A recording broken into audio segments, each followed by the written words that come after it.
So, how would we really react if Jesus did actually show up here, right now, as just another standard human being like everybody else?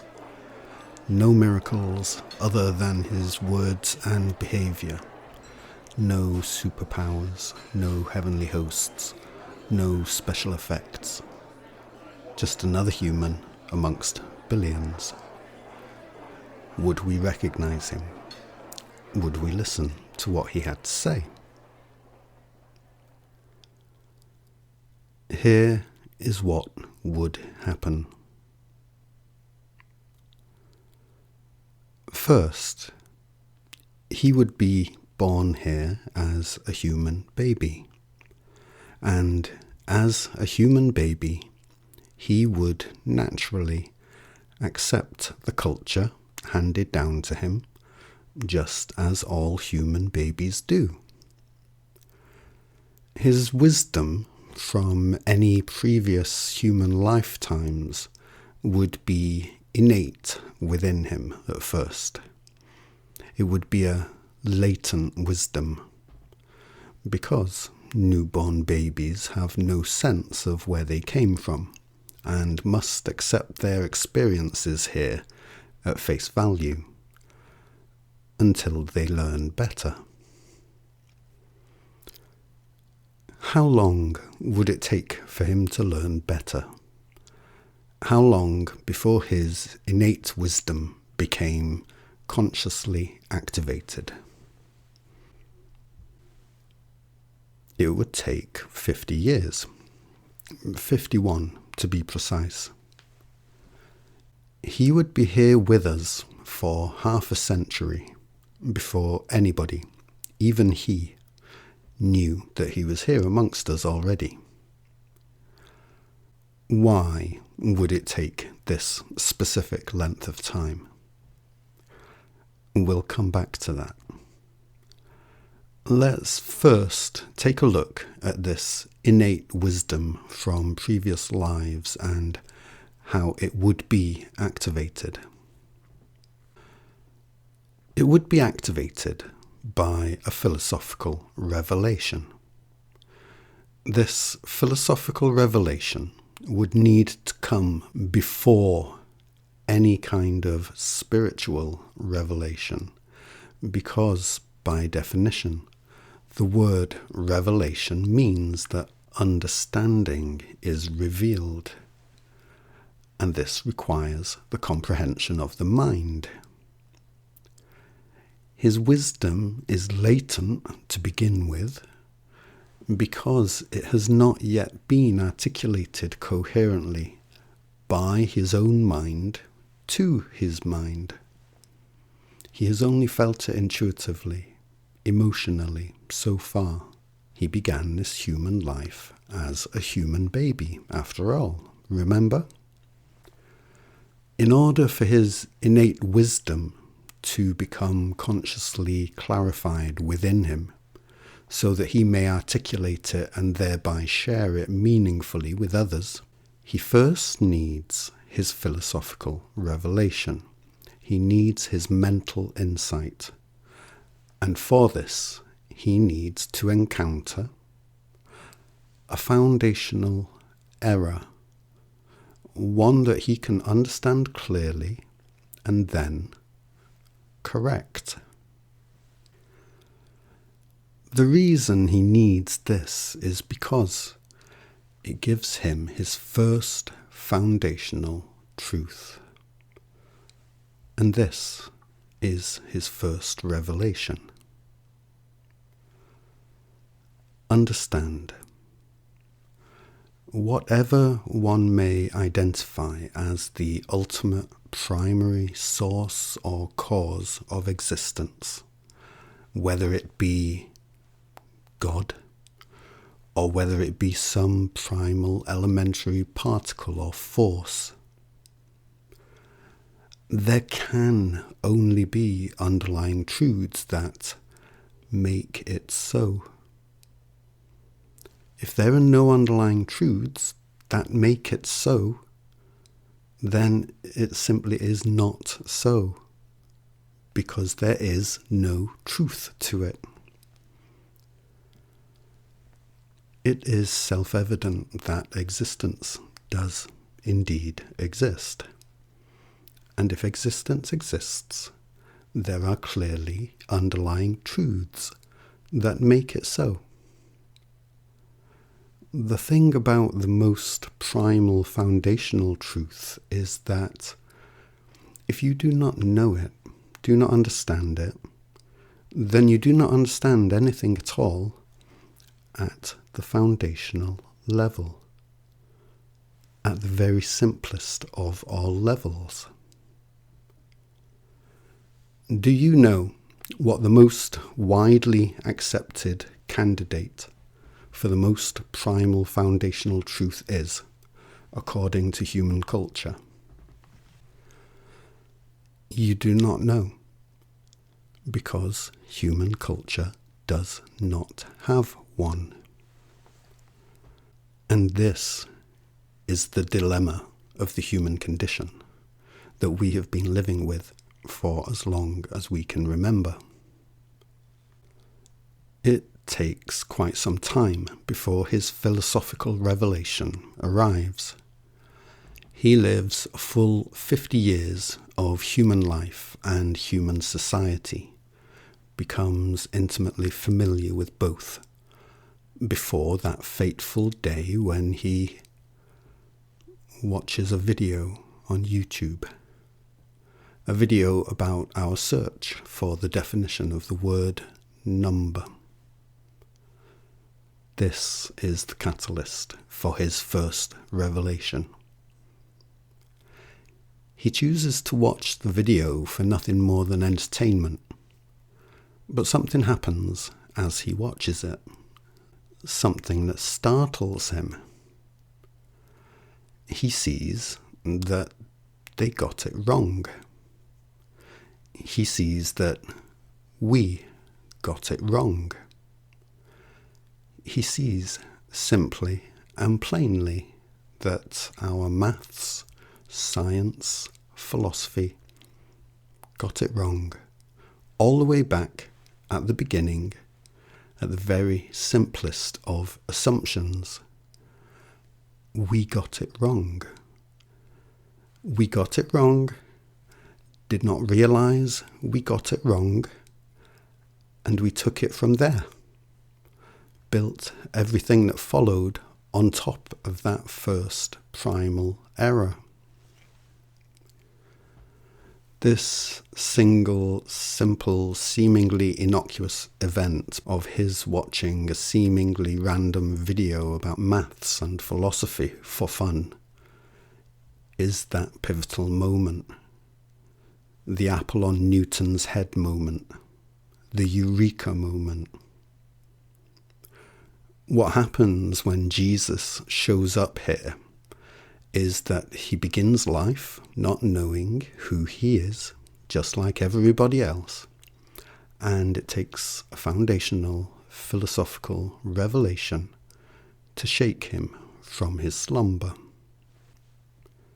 He identifies that if you identify empirical observation as the gold standard by which truth must be measured, you are essentially saying that all truth is physical. Or at least you are saying that the only truth you are at all interested in is physical. And in doing this, you wed yourself to a paradox, a self-defeating loop. If that which is real must be physical, then the real cause of the physical must itself be physical. And this is a blatant paradox. To claim that the cause of the physical is itself physical is to catch yourself in a self-defeating loop. In reality, the cause of the physical absolutely must be something that is non-physical. But any discipline that steadfastly insists on only accepting physical evidence as real evidence is steadfastly blocking itself from ever considering the real and actual cause of physicality. In other words, restricting yourself to empirical observation alone means that you make foundational understanding impossible for yourself by your own decision. He identifies that the cause of existence is truths that cannot not be true. He identifies that this is the only cause of existence that could ever cause existence. Existence clearly does exist, and if it does, then it follows there is a reason for this, a cause of this. It does not matter whether you prefer to look at existence through a scientific filter, a philosophical view, or a spiritual or mystical outlook. Whatever explanation you come up with either has underlying truths that make it so, truths that cannot not be true, or your explanation has zero foundation. It is a made-up thing, a hopeful hack, without a single foundational truth. That is what it is. And restricting oneself to empirical observation and nothing but empirical observation guarantees this outcome. So he explains all of this. He explains all of this and more. He makes a video lecture on his findings on the nature of reality, and he calls it the Proof Trilogy, a confession on a theory of everything. He is now understanding existence as an infinite, living, unified field of truths that cannot not be true, in perpetual iteration relative to each other. He reassigns the property of objectivity from physical phenomena, which is where our maths and physics sees it as belonging, to non-physical truths that cannot not be true and are, therefore, absolute, which does in fact make them objective. He identifies that there can be no such thing as absolute zero. He identifies that in 3 dimensions, there is no such thing as less than zero. He solves the square roots of negative numbers, an age-old unsolved problem of mathematics. He is a humble home hobbyist who only got a B in maths at high school. He solves existence and he solves consciousness. He identifies that truth, iterating relative to truth, which objective truth absolutely has to do if it is to qualify as objective truth, is mechanistically synonymous with truth being conscious of truth, truth being conscious of itself, truth being self-conscious. This is what consciousness is, and could only ever have been. He identifies that the living unified field is, and can only be, seamlessly one with itself, and that it is not possible, absolutely not possible, for the field's consciousness of itself to ever stop, to ever end. He identifies there is nothing in existence that is not truth in iteration, and therefore that we are eternal truth in eternal iteration. He identifies how and why this is so. He identifies that at the foundational level of pure simplicity, the living unified field has one shared soul, and at the outer levels of complexity, the living unified field has infinite selves. He explains how this is so and even draws a map. He identifies that truth in perpetual iteration is truth in perpetual expansion, which causes two significant phenomena: gravity and periodically recurring amnesia of self. Perpetual physical expansion at a constant rate results in acceleration, which gives the effect of gravity. And perpetual expansion of consciousness results in amnesia each time that consciousness expands into a greater order of scale than it has experienced before. He explains this in simple terms. So he identifies that we all are, and can only be, eternal, but that we cannot help but become periodically amnesiac of the fact. He begins to teach himself how to communicate with the greater living field around him and the deeper living field within him.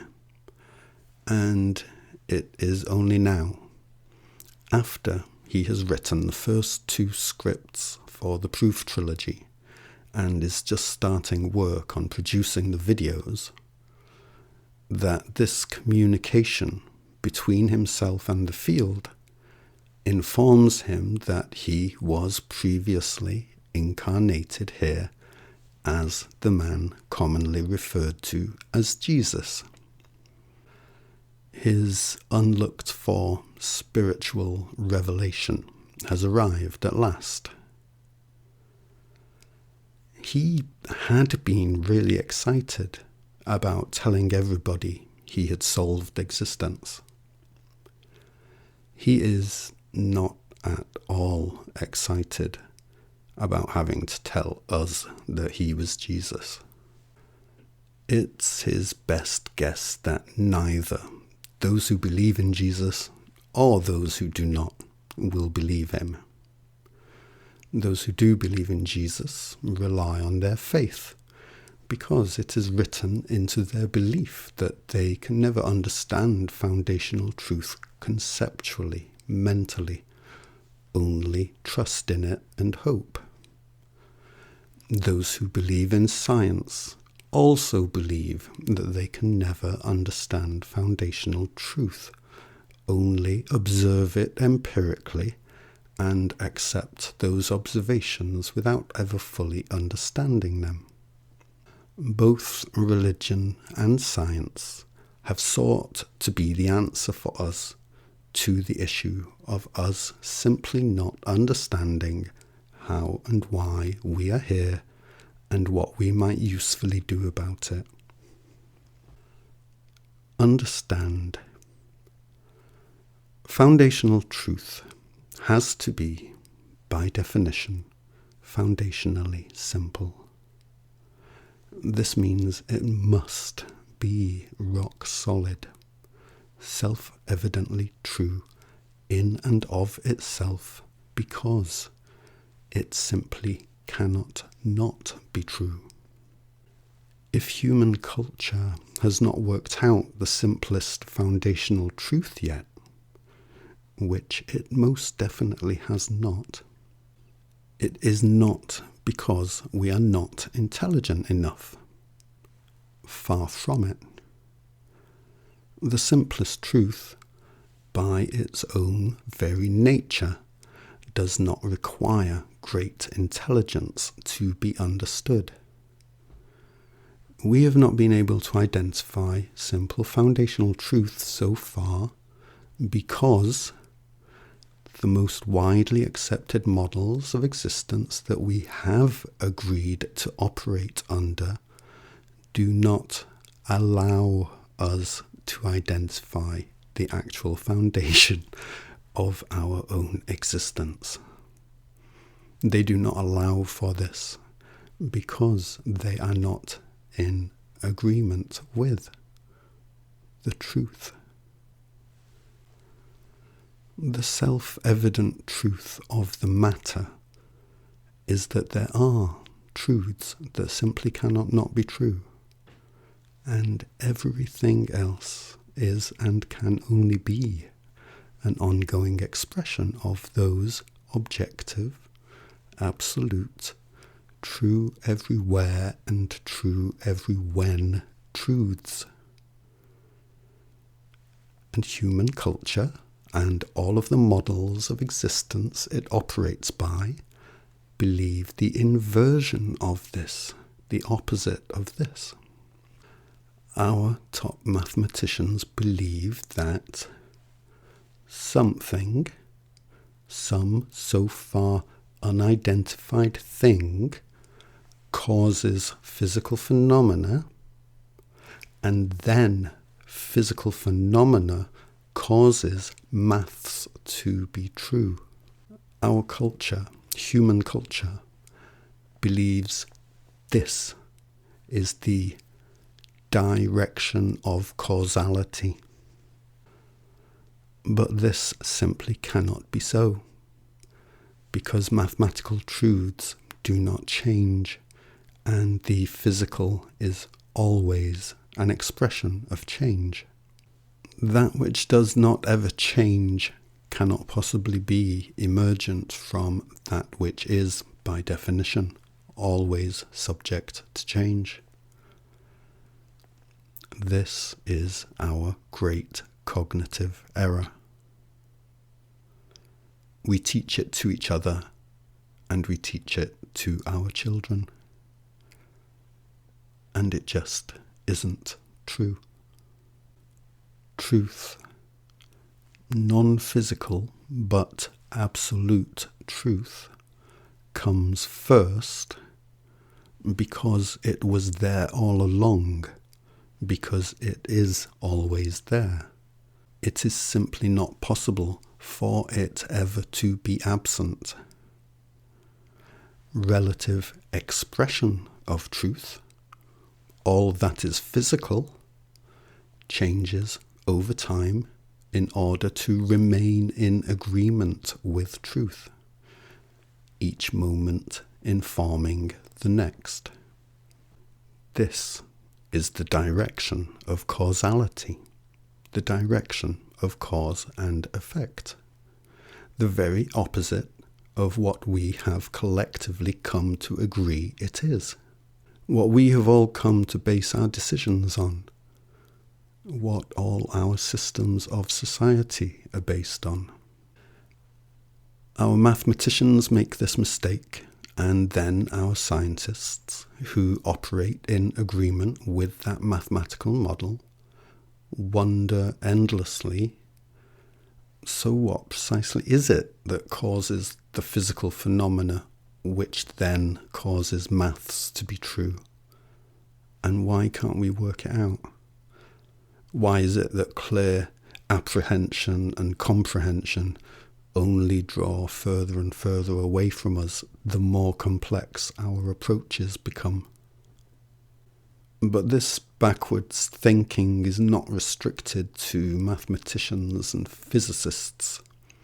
We all operate under the understanding that that which is physical is real, and that which is not is either not real, or if it is somehow real, is completely beyond the scope of human understanding. We live our lives as if the opposite of the truth is the truth. That is our human culture today, and it is almost certainly your own individual personal culture. He feels a mixture of pessimism and optimism at the prospect of continuing with this task that he still has no recollection of signing up for. Surely, the simple truths of existence, he points out, cannot be denied, because they really are that simple. Yet, surely also, the idea that he was previously Jesus will just not be believed. He feels sorry for himself. He feels other things besides, but he often feels sorry for himself. After about a year of working on coming to terms with this unasked for, unexpected issue, he writes and creates the third video in the Proof trilogy, and in it, I confess who I am. I am a humble home hobbyist. I am a standard human man. I live in Scotland. In the Proof trilogy, I identify that the living, unified field has one soul and infinite selves. I explain very simply and clearly why and how this is so. Why and how it cannot possibly be any other way. Believe. At the soul level, there is only one of us here. At the self level, there are an infinity of us here. You do not ever die, but you do go through transformations that precipitate amnesia. You are beautiful and you are forever. We just go through periods of necessary and unavoidable confusion periodically, and we go through them together. We are the eternal one I am, and each one of us is as unique and eternal as the whole is. I explain it all and more. I have a website where I release my creative output, including the Proof trilogy, into the public domain. You can chart my progression there, from humble home hobbyist who has only solved existence, to hesitant and bleary-eyed awakener, to who I am now and am still becoming. And I have a YouTube channel where you can leave comments if you wish. I am who I say I am, but I am not who we were told I would be. I am here to tell us the opposite of what we have been believing all along. The only reason I am even required in the first place is because, through no fault of our own, we have believed the opposite of the truth for as long as we can remember. I am here to tell us what we were not expecting me to tell us. And so, understand, our religious models of existence and most of our philosophical models are essentially broken because of their insistence on the reality of morality. But morality is not a reality. It is a wish, a human wish. This may be the last thing you would expect to hear Jesus tell you. But I'm telling you, in reality, there is no morality. No morality that you can enforce on others. No morality that can be enforced on you. But there is always balance. There is always karma, which is essentially only cause and effect that is not necessarily understood. And there is always the potential for coherency. I explain why and how this is so in the Proof Trilogy. Our human attempts to define and enforce morality are our best attempts to hack the problem of us not recognizing and understanding balance and karma as it is, rather than how we might wish it to be, and thereby achieve coherency. Our mathematical and scientific models of existence are essentially broken at the foundational level because of their insistence that real and physical are synonymous. This leads them to identifying objective truths that cannot be broken under any circumstances as abstract, not real, because they are not physical objects in and of themselves. This is as fundamental an error as it is possible to make. To identify objective, absolute, mathematical truths as subject to physicality, when physicality is in reality entirely subject to absolutely unbreakable truths, is to make all of your subsequent advancements in understanding hacks. Hacks for not knowing the real answer, right down at the simplest and most foundational level.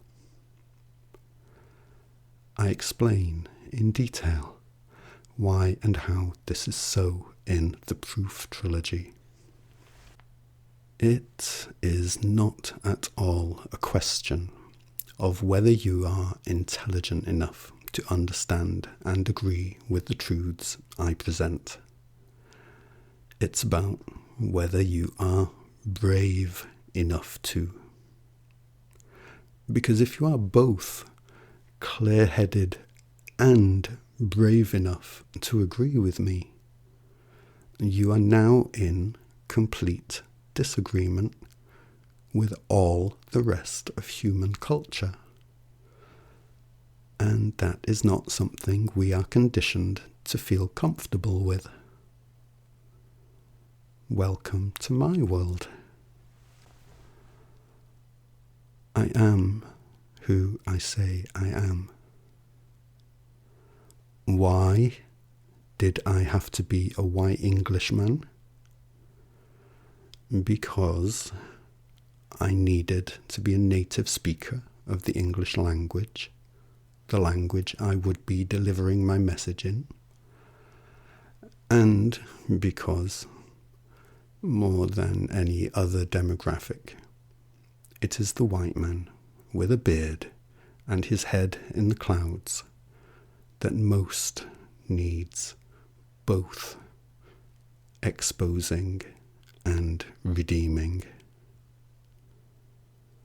I do not match the description on the wanted poster. I am a humble home hobbyist in his 50s, living a humble life in Scotland. Yet still, I am who I say I am. I am not who we were told I would be, but I am who I say I am.